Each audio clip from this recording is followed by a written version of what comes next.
नमस्कार, यो news 24 television news 8 मा स्वागत छ। नेपाल र भारत सम्बन्धमा नेपालीलाई सबैभन्दा बिझाउने विषय हो सन् 1950 को नेपाल भारत मैत्री सन्धि।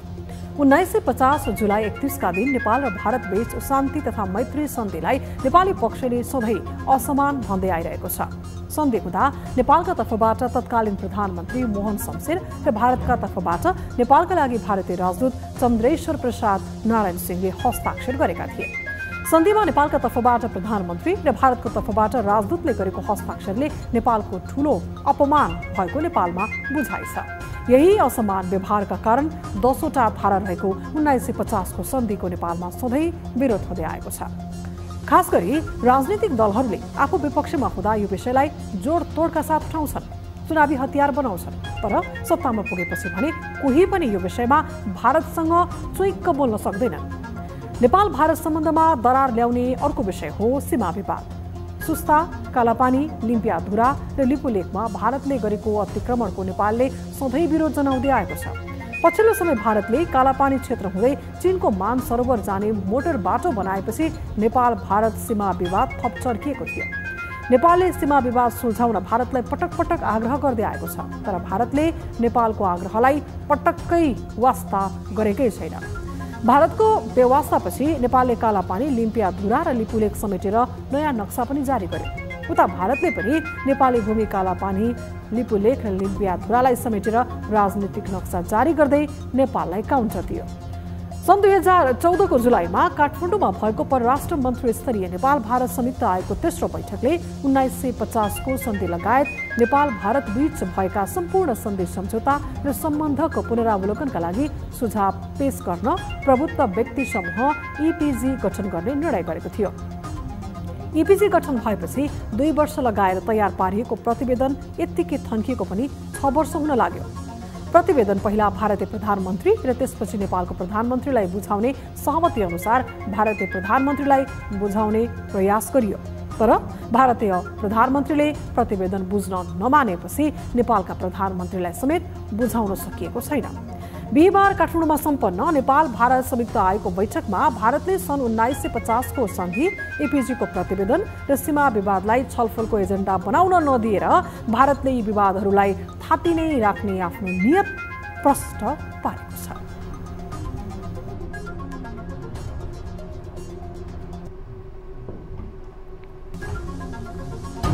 भारतीय विदेश मन्त्रीको नेपाल भ्रमणको क्रममा दीर्घकालीन विद्युत व्यापारको सम्झौतामा हस्ताक्षर, ठूलो परिमाणको विद्युत उत्पादन गर्न नेपाललाई चुनौती, दशकौं अघिदेखिका महत्त्वपूर्ण सम्झौताहरू पनि अलपत्र।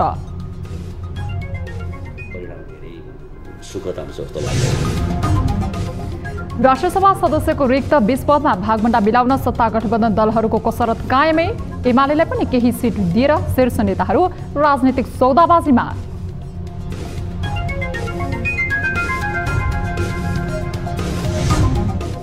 वर्तमान राजनीतिक व्यवस्थाप्रति पूर्व राजा ज्ञानेन्द्र शाहको धावा, आफूलाई जनताले देश बचाउन आग्रह गरिरहेको उल्लेख, घृणाको आगो मिलेर निभाउन आह्वान। देशको सभ्यता र समृद्धि बढाऊ।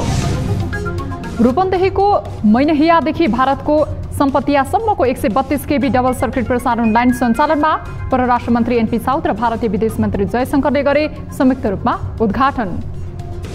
हाम्रोमा बिजुली कम भएको बेला हामी उताबाट लिन्छौँ। र गुलरिया र बारबर्दिया जोड्ने जब्दी पुल 7 वर्षसम्म पनि पुनर्निर्माण नगरिएपछि बर्दियावासी दबावमूलक आन्दोलनको तयारीमा, पुल निर्माण नभई 84 को निर्वाचन बहिष्कार गर्ने चेतावनी। खोइ त कति पटक आइसके मन्त्रीहरू।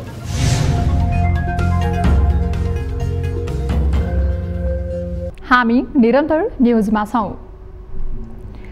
गत जेठमा प्रधानमन्त्री पुष्पकमल दाहाल भारत भ्रमणमा गएका बेला नेपाल र भारत बीच दीर्घकालीन विद्युत व्यापारको समझदारी बनेको थियो। सोही समझदारीकै कारण नेपालबाट विद्युत व्यापारको ढोका खोलेको भन्दै विद्युत उत्पादनमा निजी क्षेत्रको आकर्षण बढिरहेको छ। 1.5 दर्जन बढी निजी कम्पनीहरू विद्युत उत्पादनमा सक्रिय भइरहेका छन्।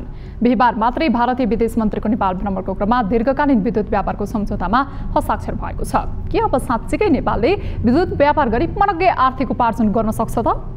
एक रिपोर्ट। हाल नेपालमा 2874 मेगावाट विद्युत उत्पादन भई राष्ट्रिय प्रसारण लाइनमा जोडिएका छन् भने केही घरेलु तथा साना जलविद्युत आयोजना र केही सौर्य ऊर्जाबाट विद्युत उत्पादन भएका छन्। साना जलविद्युत आयोजनाबाट 34.94 मेगावाट र सूर्य ऊर्जाबाट 44.61 मेगावाट क्षमताको विद्युत उत्पादन भएको ऊर्जा मन्त्रालयले जनाएको छ। केही वर्ष अघिसम्म नेपालमा दैनिक 19 घण्टासम्म लोड सेटिङ हुँदै आएको थियो। पछिल्लो समय नेपाल विद्युत प्राधिकरणको उचित व्यवस्थापनका कारण लोड सेटिङबाट मुक्त भएको अवस्था छ। तर अझै पनि राष्ट्रिय प्रसारणका बिजुली भने देशैभरि सबैको घरमा पुग्न सकिरहेको अवस्था भने छैन। यद्यपि नेपालले भने विदेशमा विद्युत व्यापार गरी मनकी आर्थिक लाभ लिन सकिने बताइरहेको छ। भारतसँगको विद्युत व्यापार सम्झौताका लागि नेपालले 1 दशक अघिदेखि नै जोड दिँदै आएको थियो। सन् 2014मा पहिलो पटक नेपाल भारत ऊर्जा व्यापार सम्झौता भएको थियो। विक्रम सम्वत 2078 सालमा तत्कालीन प्रधानमन्त्री तथा नेपाली कांग्रेसका सभापति शेरबहादुर देउवाको भारत भ्रमणका बेला ऊर्जा सहकार्य सम्बन्धी संयुक्त दृष्टिकोण पत्रमा हस्ताक्षर भएको थियो। त्यसपछि पछिल्लो पटक नेकपा माओवादी केन्द्रका अध्यक्ष पुष्पकमल दाहाल प्रधानमन्त्री भएको बेला गत जेठमा भएको भारत भ्रमणको क्रममा 10 वर्षमा 10,000 मेगावाट विद्युत बिक्री गर्ने जस्ता दीर्घकालीन विद्युत व्यापारको समझदारी भएको थियो। भारतीय विदेश मन्त्री एस जयशंकरको नेपाल भ्रमणको क्रममा बिहिबार हस्ताक्षर गरी भारतले उक्त समझदारीलाई मूर्त रूप दिएको छ। यसैगरी नेपालबाट 632 मेगावाट विद्युत निर्यातका लागि भारतले स्वीकृति दिइसकेको छ। यद्यपि भारतसँग दीर्घकालीन विद्युत व्यापार सम्झौता भएसँगै नेपालले अब आगामी 10 वर्षमा 10,000 विद्युत निर्यात गर्नका लागि उत्पादन क्षमता 10 गुणा बढी पुर्याउनु पर्नेछ। तर यसका लागि दुई देशबीचको सम्झौताले मात्र सम्भव हुँदैन। कागजमा सम्झौता गरेर मात्र हुँदैन। कागजमा त 1971 देखि नै हामी भारतसँग बिजुली आयात निर्यातमा छौँ नि। तर यत्रो समय जाँदाखेरि पनि हाम्रो जुन गतिमा अझ हामीहरूलाई कछुवा गति भन्छौँ हाम्रो भाषामा, त्यो गतिले हामी जुन हिँडेका छौँ त्यसले चाहिँ परिणाम धेरै सुखद आउँछ जस्तो लाग्दैन। नेपालको आन्तरिक बजारमा अहिले झण्डै 1700 मेगावाट विद्युत माग भएकोमा आगामी दिनमा यसको माग अझ बढ्नेछ। नेपाल विद्युत प्राधिकरणले नेपालमा विद्युत खपत बढाउन आग्रह गर्दै आएको छ भने इलेक्ट्रिक भेहिकल लगायत बिजुलीजन्य वस्तुको खपत बढाउन पनि आग्रह गरिरहेको छ। भारतलाई सस्तोमा बिजुली बेच्न भन्दा नेपालमै खपत बढाउन सकेमा सरकारले मनकै मुनाफा कमाउन सक्छ। यसतर्फ पनि बढी जोड दिन जरुरी छ। भारतलाई विद्युत बिक्रीको सम्झौतासँगै निजी क्षेत्रको आकर्षण पनि बढिरहेको छ। 2800 मा तपाईलाई 1500-1600 मेगावाट त निजी क्षेत्रको पुगिसक्यो नि हैन। पर्सेन्टेजको हिसाबले करिब 60% डोमिनेसन निजी क्षेत्रको छ। अब जति आयोजना थपिने क्रममा छन् त्यसमा निजी क्षेत्रकै आयोजनाहरूको चाहिँ डोमिनेसन छ। त्यसकारणले निजी क्षेत्रको योगदानलाई त हामीले चाहिँ यो सेक्टरमा त सम्मान गर्नुपर्छ। नेपालमा अहिलेसम्मको विद्युत उत्पादनको खर्चको अवस्था हेर्ने हो भने 1 मेगावाट विद्युत उत्पादनका लागि मात्रै झण्डै 14.5 करोड खर्च लाग्ने गरेको छ। आगामी वर्षहरूमा खर्चको लागत अझ बढ्ने निश्चित छ। भारतसँग भएको दीर्घकालीन विद्युत व्यापार सम्झौताले नेपालको दीर्घकालीन विद्युत व्यापारको ढोका त खोलेको छ नै, तर यति ठूलो परिमाणको विद्युत उत्पादन गर्न भने सहज देखिँदैन। न्युज 24 टेलिभिजनका लागि ब्युरो रिपोर्ट। नेपालका उच्च पदस्थ व्यक्तिको भारत र चीन भ्रमण होस् या ती देशका उच्च पदस्थ व्यक्तिहरूको नेपाल भ्रमणको समयमा भएका सम्झौता कार्यान्वयनको अवस्था नै निकै दयनीय छ।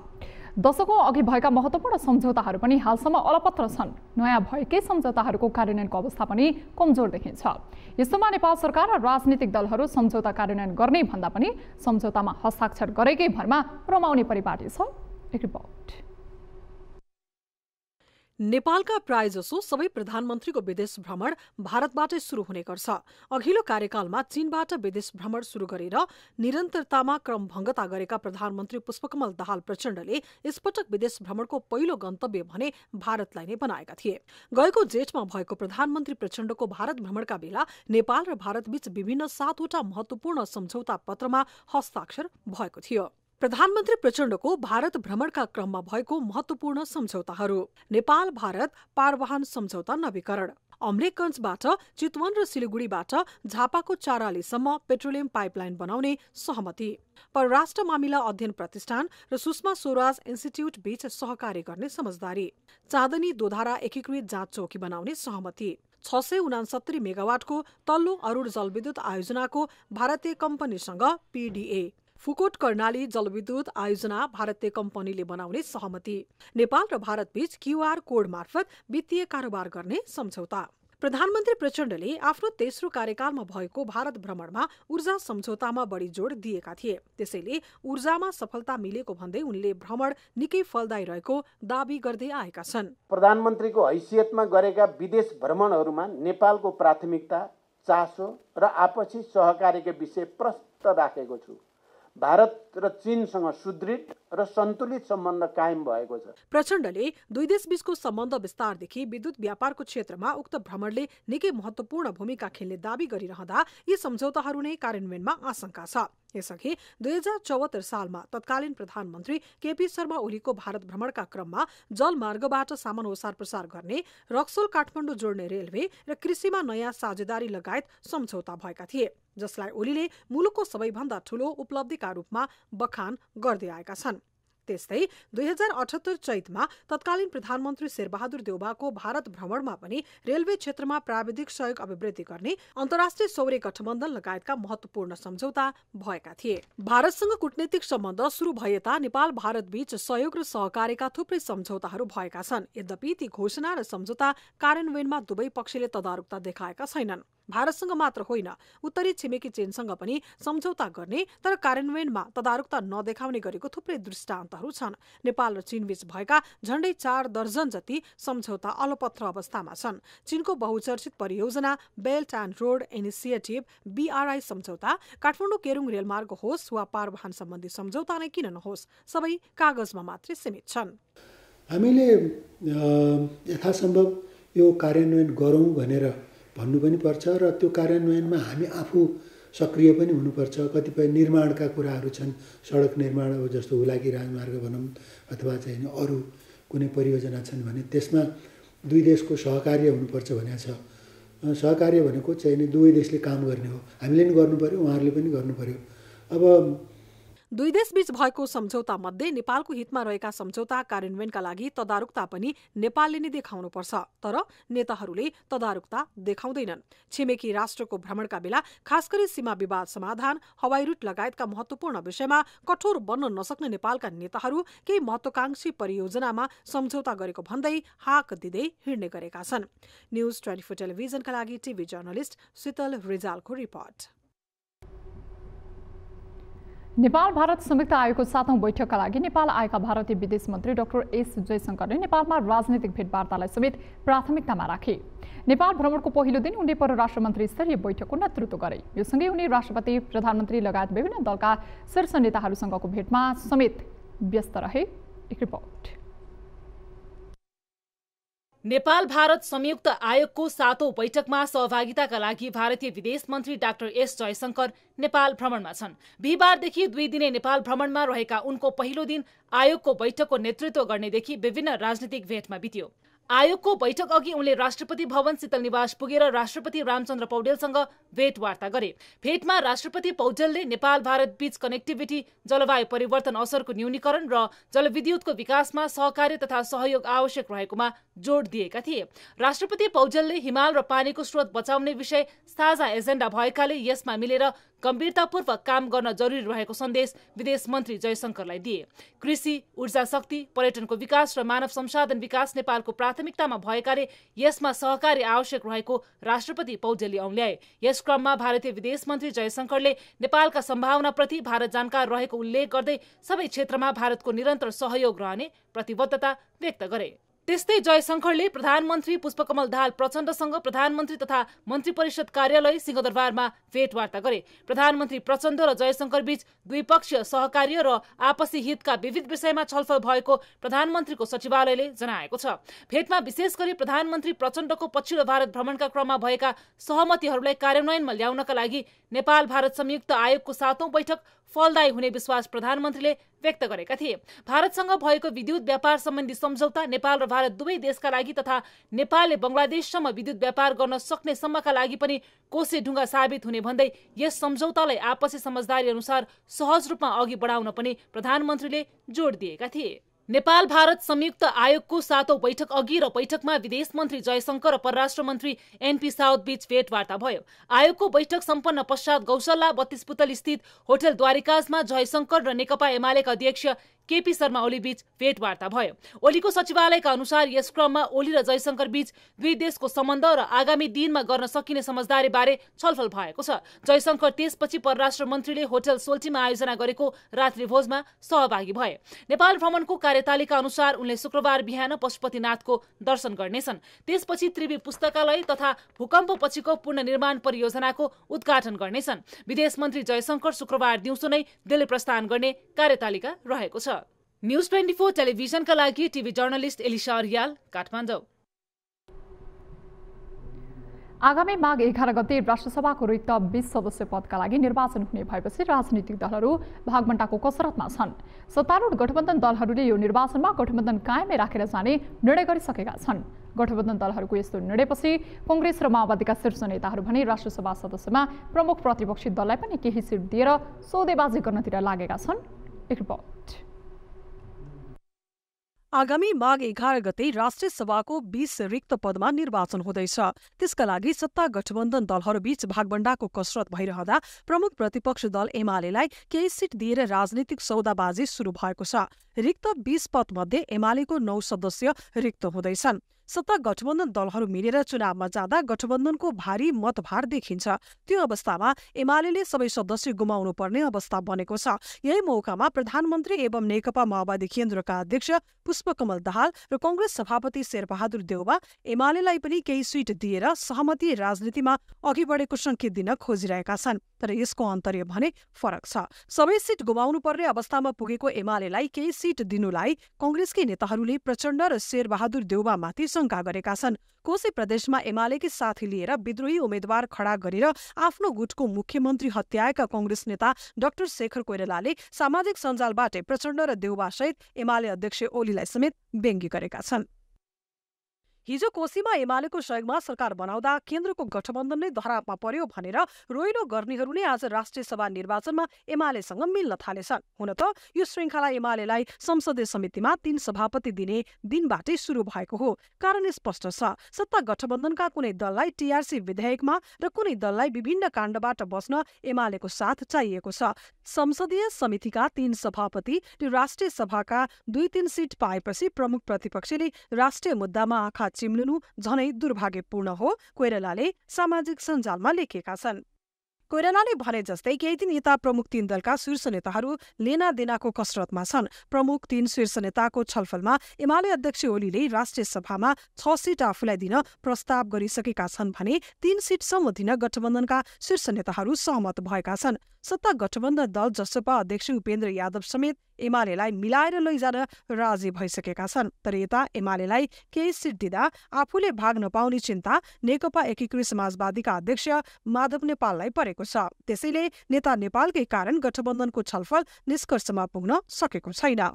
राष्ट्रिय सभाको चुनावमा प्रमुख प्रतिपक्षलाई पनि मिलाएर महागठबन्धन बनाउने विषय छतासुल्ल भइसक्दा पनि गठबन्धनका नेताहरू भने बाहिर आएर बोल्न कुरा चपाइरहेका छन्। एमालेसँग समसामयिक राजनीतिक विषयमै छलफल भइराखेको हो होइन, र गठबन्धनका दलहरूका बीचमा राष्ट्रिय सभाकै विषयमा छलफल भइरहेको। 10 वर्ष सशस्त्र सङ्घर्ष हुँदै माओवादी शान्ति प्रक्रियामा आएको 1.5 दशक बढी भइसक्दा पनि एमालेले टीआरसी विधेयकमा सहमति नजनाउँदा शान्ति प्रक्रियाले पूर्णता पाउन सकेको छैन। त्यसैले अब टीआरसी विधेयक पारित गर्न ढिला गर्न नहुने पक्षमा प्रधानमन्त्री प्रचण्ड देखिएका छन्। एमालेलाई मनाउनकै लागि प्रचण्ड र देउवाले एमालेलाई संसदीय समितिको 3 सभापति समेत दिइसकेका छन्। आफ्नो राजनीतिक अभिष्ट पूरा गर्न सत्ता गठबन्धन दल वा विपक्षी दलहरू जस्तो सुकै सौदाबाजी गर्न तत्पर भइरहने हो भने कुनै पनि समय यसको प्रतिरोध हुने निश्चित छ।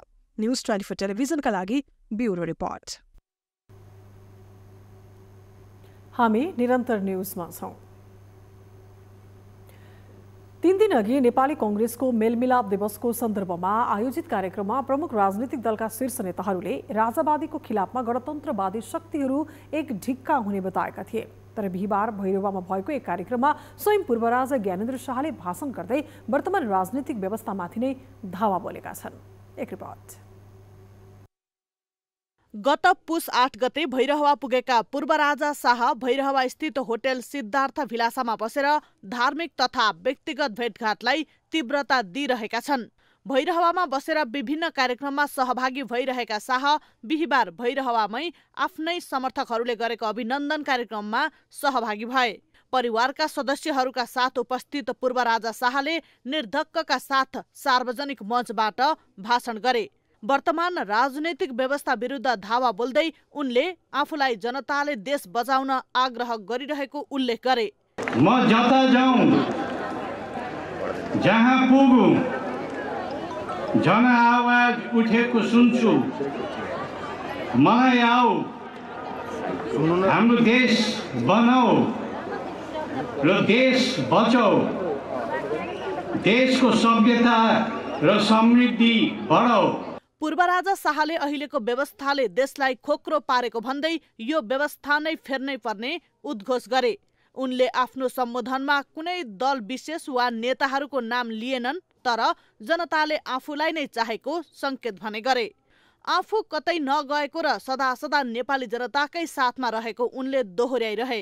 उनले आफू नेपालभित्रै रहेको भन्दै नेपालीहरूको सुख दुःख, सुविधा असुविधा, बाधा पीडा तथा हिजो आजको अवस्थालाई नजिकैबाट नियालिरहेको उल्लेख गरे। नेपालीका साथमा छु, नेपाल भित्रै छु। नेपालीहरूको सुख दुःख, सुविधा असुविधा, बाधा पीडा तथा हिजो आजको अवस्थालाई नजिकैबाट निहालिरहेको छु। पछिल्लो समय लाखौं युवाहरू वैदेशिक रोजगारीको सिलसिलामा विदेश पलायन भइरहेकोमा पनि शाहले चिन्ता व्यक्त गरे। देशमै उत्पादन उद्यम, सिप, शिक्षा र सभ्यताको नयाँ अध्याय खडा गर्ने बेला आएको उनको भनाइ थियो।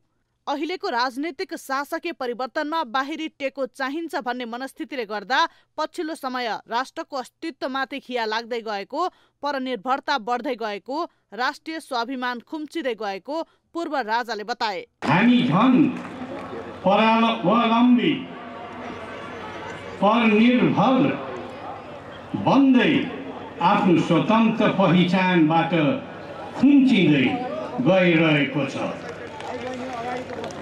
हाम्रो विचारमा यस प्रकार हामी खिँदै जानु कि मार्थ पनि राम्रो होइन। आम नागरिकमा बढ्दो निराशालाई पनि शाहले भरथेक गर्ने प्रयास गरे। विगतको सबै दुःख बिर्स्यौं र घृणाको आगो मिलेर निभाऊ उनले भने। अब भाँचिएको टुक्राहरू जोडिनु पर्दछ। मुलुकमा अन्याय अत्याचार व्याप्त रहेको भन्दै जनताले यसको मुक्ति चाहेको उनको भनाइ थियो। लामो समयको सङ्घर्ष र राजनीतिक परिवर्तनको दुहाई दिने नेताहरूको सिन्डिकेटबाट आम नागरिक पनि दिगदार छन्। गणतन्त्रवादी नेताहरू आफू सच्चिने तर्फ भने सोचेका छैनन्, बरु आलो पालो सत्तामा रहेर रोइँदालो गर्न पनि खप्पिस छन्। त्यसैले पूर्व राजा शाहले अहिलेका प्रमुख दलका शीर्ष नेताहरूलाई नै संकेत गर्दै अनुहार फेरि फेरि षड्यन्त्र नगर्न आग्रह गरेका छन्। 2062-63 को जनआन्दोलनले नै राजालाई घुँडा टेकाएको थियो। जनताको नासो जनतालाई नै सुम्पिएको भन्दै नेपालको अन्तिम राजा ज्ञानेन्द्रले दरबार छाडेका थिए। तर अहिले उनै पूर्व राजा शाह जनताबाट अभिनन्दन थाप्न भन्दै देश दौडहा निस्किएका छन्। जनताले बरु उनै राजा नै ठिक हो कि भन्ने आवाज गुन्जाउन थालेका छन्। आफूलाई परिवर्तनको मसिहा ठान्ने नेताहरू नसुध्रिने हो भने चाहिँ जनताले एक न एक दिन सबक सिकाउनेछन्। न्युज 24 टेलिभिजनका लागि रूपन्देहीबाट टिभी जर्नलिस्ट प्रकाश न्यौपानेको रिपोर्ट। रूपन्देहीको मैनियादेखि भारतको सम्पतियासम्मको 132 केबी डबल सर्किट प्रसारण लाइन सञ्चालनमा आएको छ। भारतसँग विद्युत व्यापारका लागि महत्त्वपूर्ण मानिएको यो प्रसारण लाइन बिहिबार परराष्ट्र मन्त्री एनपी साउद र भारतका विदेश मन्त्री डाक्टर एस जयशंकरले संयुक्त रूपमा उद्घाटन गरेसँगै प्रसारण लाइन सञ्चालनमा आएको हो। यो सँगै अब अन्तर्देशीय विद्युत व्यापार थप सहज बन्नेछ। एक रिपोर्ट। रूपन्देहीको सियारी गाउँपालिका 2 मैनहियामा नेपाल भारत अन्तर्देशीय विद्युत प्रसारण लाइनका लागि सब स्टेशन बनाएर प्रसारण लाइन जोडिएको छ। मैनहियाको सब स्टेशनबाट भारतको उत्तर प्रदेश स्थित सम्पतिया अर्थात् न्यू नतनुवा सब स्टेशनमा प्रसारण लाइन जोडिएको हो।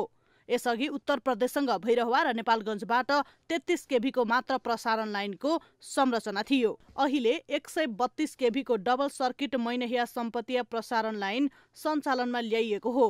उत्तर प्रदेशसँग जोडिएको यो नै सबैभन्दा ठूलो प्रसारण लाइन हो। बिहिबार परराष्ट्र मन्त्री एनपी साउद र भारतका विदेश मन्त्री एस जयशंकरले संयुक्त रूपमा उद्घाटन गरेसँगै प्रसारण लाइन सञ्चालनमा आएको छ। अब दुई देशले खरिद बिक्रीको कानूनी मापदण्ड बनाएर विद्युत एक अर्कासँग सहजै लैजान सक्नेछन्। मैनहिया सब स्टेशनबाट भारततर्फको पूर्वाधारले साथ दिए तत्कालै 180 मेगावाटसम्म विद्युत बिक्री तथा खरिद गर्न सकिनेछ। हामीले अब इन्डियासँग इन्टरकनेक्सन गर्नलाई इन्डियाबाट चाहिँ हामीले ल्याउन पनि सकियो, इन्डियालाई बेच्न पनि सकियो। करिब 180 मेगावाट यसले चाहिँ हामीले यहाँबाट बेच्न सक्छौँ बढीमा। अब इन्डियाको पूर्वाधारले साथ दियो भने उतापट्टि। प्रसारण लाइन अन्तर्गत नेपालतर्फ 96 र भारततर्फ 5 वटा टावर बनाइएको छ। नेपाल सरकार र नेपाल विद्युत प्राधिकरणको मुआब्जा सहित 1 अर्ब 25 करोड लागतको यो आयोजना सिग्मा कोन ठेकेदार कम्पनीले निर्माण सम्पन्न गरेको हो। निर्माण सकिएपछि मैनहिया सब स्टेशनमा रहेका 2वटा सर्किटमा भारतले उपलब्ध गराएका छुट्टा छुट्टै 2वटा र नेपालका तर्फबाट छुट्टा छुट्टै 4वटा मिटर जडान गरिएको छ। विद्युत खरिद बिक्री गर्दा ती मिटरका आधारमा एक अर्को देशले भुक्तानी गर्नेछन्। यसले नेपाल भारत बीचको अन्तर्देशीय विद्युत व्यापार थप सहज बनेको छ। यो लाइन के हो भन्दाखेरि इन्डियाको सबभन्दा ठुलो राज्य उत्तर प्रदेशमा अहिलेसम्म हायर भोल्टेजको लाइन थिएन, यो नै पहिलो लाइन हो हैन, र सीमाबाट सबभन्दा नजिकको लाइन पनि हो। र हामीले यो के भन्दाखेरि हाम्रो वेट सिजन जुन बेला हाम्रो बढी पानी हुन्छ त्यति बेला इन्डियामा बिजुली कम हुने भएकोले यताबाट हामी बिजुली दिन सक्छौँ भने हाम्रोमा बिजुली कम भएको बेला हामी उताबाट लिन सक्छौँ। नेपालको तर्फबाट चाहिँ 2टा मेन चेक गरेर एउटा सर्किटको लागि 3टा इनर्जी मिटर चाहिँ नेपाल साइडमा चाहिँ हामीले कनेक्ट गराएको छौँ। र यस्तै एउटा सर्किटको लागि 3टा मिटर चाहिँ नौतन्वा सब स्टेसनमा पनि हामीले 3टा मिटर चाहिँ जडान गरेका छौँ, ताकि हामीले अन्तर्देशीय जुन इम्पोर्ट एक्सपोर्ट गर्दाखेरि चाहिँ हाम्रो इनर्जीहरूमा चाहिँ तलमाथि नहोस्। कुनै कारणले एउटा मिटरमा खराबी आयो भने अर्को मिटरको चाहिँ रिफरेन्स हामीले लिन सकौँ। नेपालसँग जलस्रोत धेरै नै छ। प्रशस्त विद्युत उत्पादन गरी धेरै जनसङ्ख्या भएको उत्तर प्रदेशमा मात्रै पनि बिक्री गर्न सके यसले मुलुकको आर्थिक विकासमा टेवा पुर्याउने देखिन्छ। न्युज 24 टेलिभिजनका लागि रूपन्देहीबाट टिभी जर्नलिस्ट प्रकाश न्यौपानेको रिपोर्ट।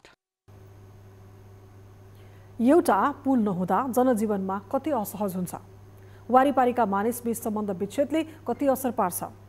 यो असहजता बर्दियावासीले वर्षौंदेखि भोग्दै आएका छन्। बर्दियाको सदरमुकाम गुलरिया र बारबर्दिया जोड्ने जब्दी पुल भत्केको 7 वर्ष पुग्न लाग्यो, तर पुनर्निर्माण अझै भएको छैन। अनि अहिले नै पुनर्निर्माण गर्ने छाँटकाट पनि देखिँदैन। एक रिपोर्ट। एउटा पुलको महत्त्व मानव दैनिकीमा कति महत्त्वपूर्ण हुन्छ अनि एउटा पुल नहुँदा दैनिकीमा कति प्रभाव पर्छ, यो बर्दियावासीले भोगेका छन् वा भनौं अनुभव गरेका छन्। 7 वर्षसम्म पनि पुलको पुनर्निर्माण नहुँदा नदी वारिपारीका मानिसको सम्बन्ध विच्छेद छ। त्यसै कारण बर्दियाका बासिन्दाले केही मिनेटमै पुग्ने स्थानमा पनि घण्टौं लाग्ने बाटो प्रयोग गर्नु परिरहेको छ। बर्दियाको सदरमुकाम गुलरिया र बारबर्दिया जोड्ने जब्दी पुल भत्किएको 7 वर्ष पुग्न लाग्यो। 2074 साउन 28 गते बबई नदीमा आएको बाढीका कारण गुलरिया र बारबर्दिया नगरपालिका जोड्ने जब्दी पुल क्षतिग्रस्त बनेको हो। त्यसपछि पुल पुनर्निर्माणको माग गर्दै आएका बर्दियावासीको पीडा हेर्न अहिलेसम्म 1 दर्जन भन्दा बढी मन्त्री र 2 दर्जन भन्दा बढी उच्च पदस्थ कर्मचारीहरू पुगे, तर अहिलेसम्म पुलको ठेक्का आह्वान हुन सकेको छैन। गत वर्ष वैशाख महिनामा यस क्षेत्रका संघीय सांसद सञ्जय कुमार गौतमले पुल बनाउन माग गरी थालेको अनसन तोड्दै 1 महिनाभित्र पुल पुनर्निर्माणको ठेक्का आह्वान गर्ने प्रतिबद्धता जनाएका भौतिक पूर्वाधार तथा यातायात मन्त्री प्रकाश ज्वालाले समेत अहिलेसम्म पनि आफ्नो बाचा पूरा गरेका छैनन्। त्यसैले अहिले बर्दियावासी पुनः दबावमूलक आन्दोलन थाल्ने तयारीमा छन्। पुल नबन्दाखेरि हामीलाई धेरै अप्ठ्यारो भइरहेको हुन्छ। गुलरिया नगरपालिका र बारबर्दिया नगरपालिकालाई धेरै अप्ठ्यारो छ। त्यसकारणले हामी आन्दोलन गर्न पनि तयार छौँ। सरकारले नटेरे 2084 सालमा आफूहरू मतदानमा समेत सहभागी नहुने स्थानीयले चेतावनी दिएका छन्। संसदमा समेत कुरा उठाउँदा थाकेका बर्दिया क्षेत्र नम्बर 1 का सांसद सञ्जय कुमार गौतम जब्दी पुल निर्माणको माग गर्दै गत वैशाख 30 गतेदेखि भत्केको पुलमै अनसन बसे। सांसद गौतम अनसन बसेपछि आफ्नो पार्टी र विपक्षी दलहरूको घेराबन्दीमा परे। सामाजिक सञ्जालमा गौतमको अनसन स्टन्टका लागि भएको र पुलका लागि 85 करोड रकम विनियोजन भइसकेको सामाजिक सञ्जाल फेसबुकमा भाइरल नै भयो। तर यो बजेट देखावटी मात्रै साबित भयो। अनसन बसेको 8 दिनमा दल बल सहितको टोली लिएर मन्त्री ज्वालाले सांसद गौतमले राखेको माग अनुसार यसै महिना पुलको टेन्डर गरिने प्रतिबद्धता जनाए। हैन, हामीले प्रक्रिया अगाडि बढाइसकेका छौँ। अब यो पुरानो पुलको भत्किएको पार्ट हटाउन थालिसकेका छ। मेसिनहरू यी चाहिँ खोलामै छन्। त्यसकारण त्यो चाहिँ हामीले 20 गतेभित्र क्लियर गरि नै हाल्छौँ। त्यसले यो जुन चाहिँ डुबानको खतरा बाढीको खतरा हो त्यसबाट सुरक्षित गर्नका लागि मात्रै हो। तर यो पुल पुनः निर्माणको प्रक्रिया अघि बढाइएन। भोट टिएसएपछि काठमाडौँ गएर ढेक्क बसेका छन्, कालमा तेल हालेर। आजसम्म हाम्रो कुरा सुनेका छैनन्। तमाम मन्त्रीहरू आउँछन्, मन्त्रीहरू त्यहाँ हामी गाउँका जनता जुटेर जान्छौँ। ल अब हाम्रो पुल बन्छ भनेर हामी खुसीको साथ जान्छौँ। कहिले बनाइदिनु छ, अब काठमाडौँ पुग्दा बित्तिकै हामी हाल्छौँ भन्छन्। खोइ त कति पटक आइसके मन्त्रीहरू, केही न केही सुनाउ भए छैन कि हामी जनता होइन मन्त्रीको। उक्त पक्की पुल क्षतिग्रस्त भई जब्दी घाटमा घाट ठेकेदारद्वारा सञ्चालित डुङ्गा र अस्थायी कच्ची काठे पुलबाट मान्छेहरूलाई नदी वार पार घाट उत्राइ गर्नुपर्दा वर्षायाममा ज्यानको जोखिम हुनुका साथै तत्काल गन्तव्यमा पुग्नुपर्ने यात्रीहरूलाई समयको बर्बादी र विपन्न अथवा गरिब तथा विखर्तीहरूलाई पटके शुल्क तिर्नु परिरहेको छ। बर्दिया जिल्लाको सदरमुकाम गुलरियासँग प्रत्यक्ष जोडिएका बर्दियावासी अहिले पनि बर्सातको समयमा जोखिमपूर्ण यात्रा गर्न बाध्य छन्। केही महिना अगाडि बर्दिया पुगेका सांसद प्रकाश ज्वालाले जब्दी पुल पुनर्निर्माणको प्रक्रिया अगाडि बढाइने बताए पनि 1 वर्षसम्म प्रक्रिया अगाडि बढ्न सकेको छैन। जसले गर्दा आजित भएका स्थानीयहरू भने अब जनसरोकार समिति गठन गरेरै भए पनि पुल पुनर्निर्माणको माग गर्न अगाडि बढेका छन्। न्युज 24 टेलिभिजनका लागि ज्योतिपन्थी, बर्दिया। न्युजहरू अझै बाँकी छन्, अब पालो ब्रेकको। अब न्युज 8 को अन्त्यमा पुनः हेडलाइन्स। भारतीय विदेश मन्त्रीको नेपाल भ्रमणको क्रममा दीर्घकालीन विद्युत व्यापारको सम्झौतामा हस्ताक्षर। ठूलो परिमाणको विद्युत उत्पादन गर्न नेपाललाई चुनौती। दशकौं अघिदेखिका महत्त्वपूर्ण सम्झौताहरू पनि अलपत्र। परिणाम धेरै सुखद आउँछ जस्तो लाग्छ। राष्ट्रिय सभा सदस्यको रिक्त 20 पदमा भागबण्डा मिलाउन सत्ता गठबन्धन दलहरूको कसरत कायमै। एमालेलाई पनि केही सिट दिएर शीर्ष नेताहरू राजनीतिक सौदाबाजीमा।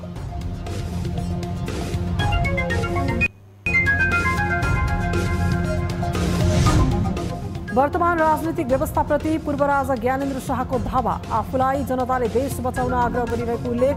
घृणाको आगो मिलेर निभाउन आह्वान। देशको सभ्यता र समृद्धि बढाओ। रूपन्देहीको मैनियादेखि भारतको सम्पत्तियासम्मको 132 केबी डबल सर्किट प्रसारण लाइन सञ्चालनमा। परराष्ट्र मन्त्री एनपी साउद र भारतीय विदेश मन्त्री जयशंकरले गरे संयुक्त रूपमा उद्घाटन। हाम्रोमा बिजुली कम भएको बेला हामी उताबाट लिन्छौँ। र गुलरिया र बारबर्दिया जोड्ने जब्दी पुल 7 वर्षसम्म पनि पुनर्निर्माण नगरिएपछि बर्दियावासी दबावमूलक आन्दोलनको तयारीमा। पुल निर्माण नभए 84 को निर्वाचन बहिष्कार गर्ने चेतावनी। खोइ त कति पटक आइसके मन्त्रीहरू।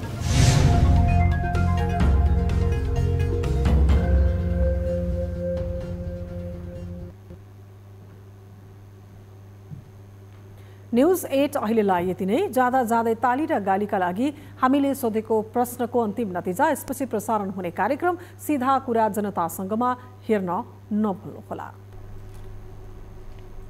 थप न्युजका लागि हाम्रो वेबसाइट www.news24nepal.com हेर्नुहोला। साथै हामीलाई फेसबुक, ट्विटर र युट्युबमा पनि फलो गर्न सक्नुहुनेछ। त्यस्तै मोबाइल, इमेल र भाइबरबाट न्युज 24 को हेल्प डेस्कमा केही समस्या र गुनासा छन् भने सम्पर्क गर्न सक्नुहुनेछ। अहिलेलाई बिदा दिनुहोस्। हामी निरन्तर न्युजमा छौँ। नमस्ते।